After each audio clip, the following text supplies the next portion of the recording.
amati. Di sini saya ada kegiatan PBL atau dengan kata lain praktek belajar lapangan. Dengan tema PBL-nya satu mencuci alat makan yang benar. Untuk susunan acaranya dia yang pertama seperti biasa ya untuk susunan acara kita mengisi isi soal dulu terlebih dahulu. Setelah isi soal baru kita masuk pada materi. Nanti saya bagi kuesionernya dia. Ini ada kuesionernya dia untuk pencucian alatnya. Tujuan dari penyuluhan ini tuh agar menambah wawasan ibu-ibu dan bapak-bapak tentang bagaimana sih mencuci alat makan yang benar begitu supaya terhindar dari bakteri-bakteri atau penyakit-penyakit begitu. Yang pertama kita mengisi kuesioner terlebih dahulu.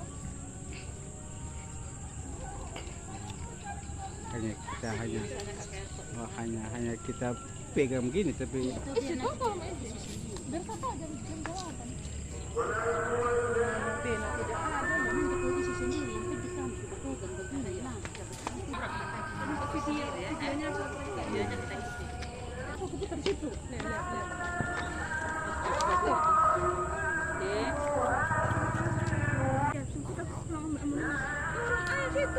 kesehatan preventif yang memperberatkan kegiatan kepada kesehatan individu disebut.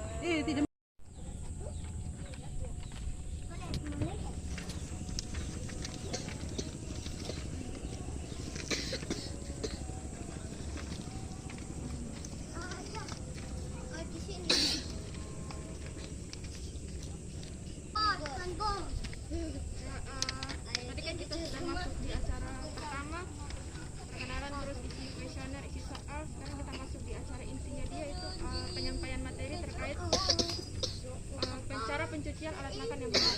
Kan alat makan itu kan ada piring, gelas, sama sendok. Pertama kita masuk pada pengertian kebersihan nih atau higien sanitasi. Nah kalau higien ini ada dua pengertian, higien sama sanitasi. Nah kalau higien itu kesehatannya itu lebih kepada diri sendiri. Bagaimana kita memperhatikan kebersihan diri kita sendiri. Nah kalau sanitasi itu lebih kepada lingkungan. Bagaimana cara kita menjaga lingkungan, menjaga kebersihan lingkungan. Kemudian di sini ada yang dinamakan penjamah makanan atau orang yang bersentuhan langsung dengan makanan, mulai dari persiapan, terus pemasakan sampai dihidangkan kayak disajikan begitu nah untuk penjamah makanan. Nah di sini juga ada tahap-tahap dalam mencuci alat makan yang benar. Yang pertama tuh kita memisahkan sisa makanan dari piring itu ke tempat sampah, kita dipisahkan antara kotoran sisa makanan gitu. Kemudian yang kedua itu mengguyur atau siram peralatan yang sudah dipisahkan. Kan tadi kan yang kedua sudah kayak siram peralatan makan yang sudah dipisahkan dari sisa makanan dengan air bersih.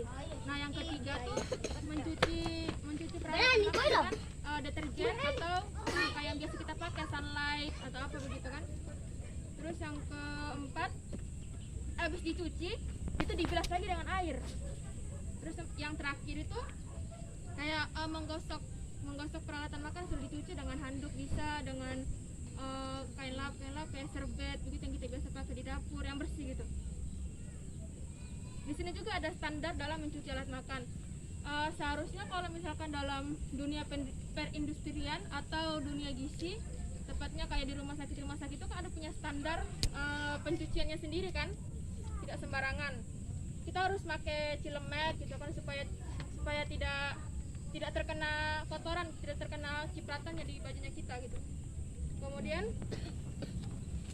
itu ada antara piring makan dengan gelas itu dipisahkan, jangan disatukan. Kemudian ini ada akibat dari tidak mencuci alat makan yang benar. Jadi istilahnya begini, kita kan tidak tahu kuman itu kalau misalkan semakin lama dia tumbuh, semakin lama dia menumpuk itu semakin berkembang gitu kan. Memang dianggap sepele, hanya mencuci biasa dianggap sepele gitu kan, tapi kan tidak tahu di dalamnya ada apa-apa aja gitu kan, kuman apa-apa aja gitu yang bisa membahayakan gitu.